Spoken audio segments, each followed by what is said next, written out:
Selamat pagi. Pada sesi yang keempat bagian C ini kita akan melihat, mempelajari tentang gambar Allah dalam konteks perjanjian lama secara sederhana, namun memberikan kepada kita awal pengertian tentang gambar Allah.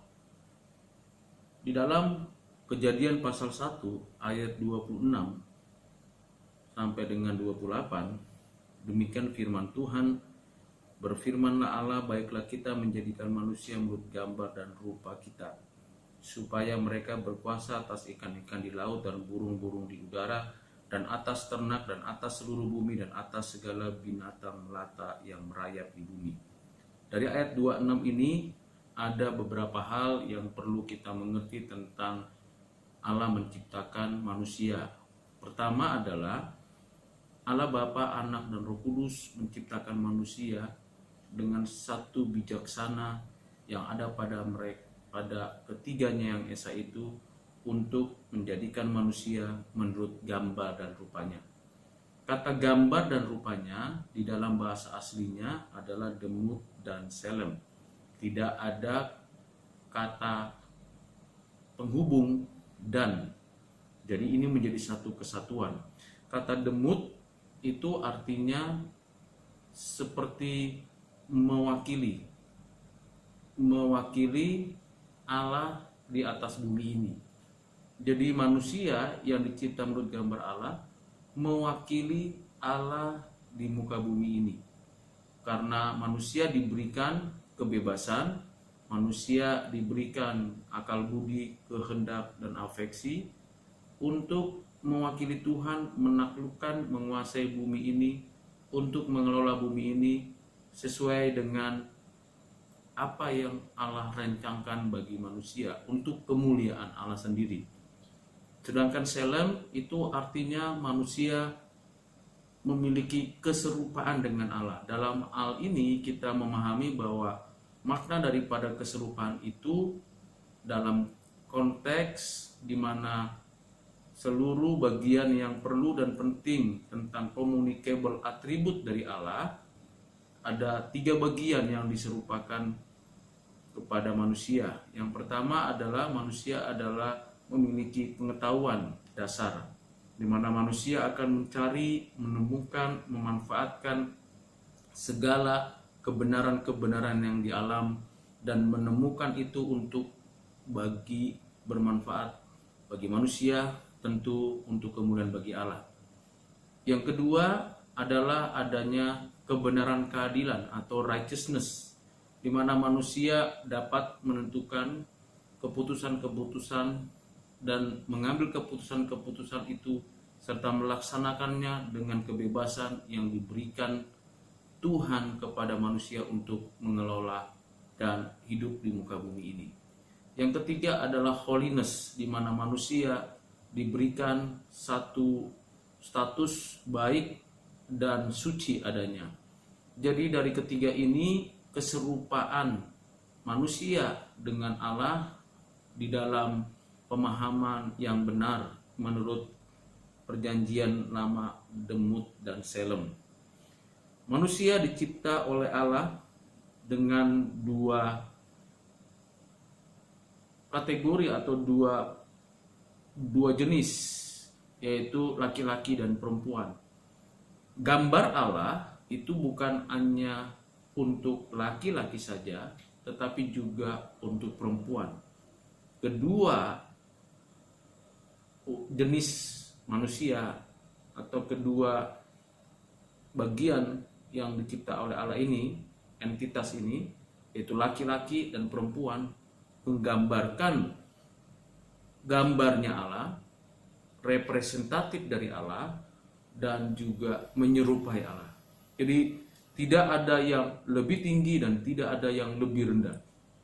Yang kedua, kata yang digunakan di dalam ayat 27, maka Allah menciptakan manusia itu menurut gambarnya, menurut gambar Allah diciptakannya dia, laki-laki dan perempuan diciptakannya mereka.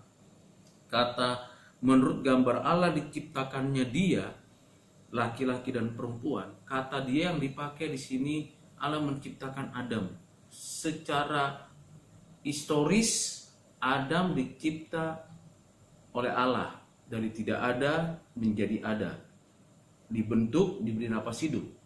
Tapi kata gambar Allah itu bukan hanya pada diri Adam sendiri, tapi maksudnya itu pada keseluruhan umat manusia. Kita bisa mengetahui perbedaan dari umat manusia dalam kategori-kategori ras, pendidikan, sosial ekonomi budaya, tempat tinggal, tempat dia berada. Namun entitas natur kemanusiaannya adalah sama, yakni gambar Allah. Lalu di ayat 28 dikatakan Allah memberkati mereka. Lalu Allah berfirman kepada mereka, beranak cuculah dan bertambah banyak. Penuhilah bumi dan taklukkanlah itu. Berkuasalah atas ikan-ikan di laut dan burung-burung di udara dan atas segala binatang yang merayap di bumi. Allah mencipta manusia, laki-laki dan perempuan. Tidak ada jenis yang lain.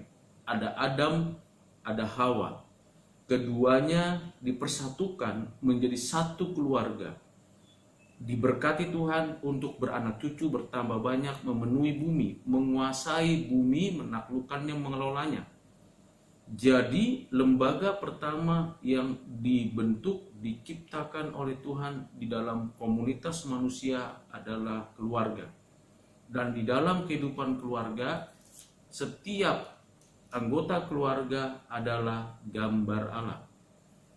Di dalam Kejadian pasal 5 juga dijelaskan di ayat yang kedua, laki-laki dan perempuan itu diciptakannya mereka. Ia memberkati mereka dan memberikan nama manusia kepada mereka pada waktu mereka diciptakan. Di sini jelas sekali lagi bahwa manusia itu dicipta menurut gambarnya, menurut rupanya, yang merepresentatifkan kehadiran Tuhan di alam ini, khususnya di bumi ini, dan yang menyerupai pengetahuan, keadilan, kebenaran, serta kesucian. Lalu kalau kita melihat lagi di dalam Kejadian pasal yang ke-9, di sana dijelaskan dengan tegas di ayat 6, siapa yang menumpahkan darah manusia, darahnya akan tertumpah oleh manusia, sebab Allah membuat manusia itu menurut gambarnya sendiri. Dengan kata lain, tidak boleh seorang pun mengambil atau membunuh nyawa atau hidup manusia, karena manusia itu gambarnya. Nah, yang menjadi persoalan adalah manusia yang dicipta menurut gambar rupa Allah itu menggunakan kebebasan yang diberikan Tuhan dengan cara memberontak kepada Tuhan, tidak melakukan kehendak Tuhan. Akibatnya manusia jatuh dalam dosa atas kesadarannya sendiri sebagai gambar Allah. Namun kita harus menyadari bahwa sekalipun gambar Allah itu sudah rusak, sudah berdosa, tetapi tidak keterhilangan. Artinya sekalipun saya dan Anda, kita manusia sekarang sudah berdosa, ada natur dosanya, gambar Allah di dalam diri kita tidak hilang, tetapi rusak. Seibarat kalau kita bercermin di cermin yang retak, maka kita melihat satu gambar wujud kita yang tidak lagi sempurna. Apa tujuan gambar Allah diberikan kepada kita? Jelas sekali di dalam Kejadian pasal 1 adalah untuk beranak cucu, bertambah banyak, dan menaklukkan bumi, berkuasa. Di sini jelas sekali bahwa gambar Allah diproyeksikan bukan saja secara substansi atau secara relatif, tetapi juga diproyeksikan yang paling penting dan yang paling utama adalah secara fungsional. Nah, disinilah letak daripada awal perintah Tuhan untuk manusia mengelola bumi dengan sebaik-baiknya. Inilah bagian yang paling penting tentang gambar Allah.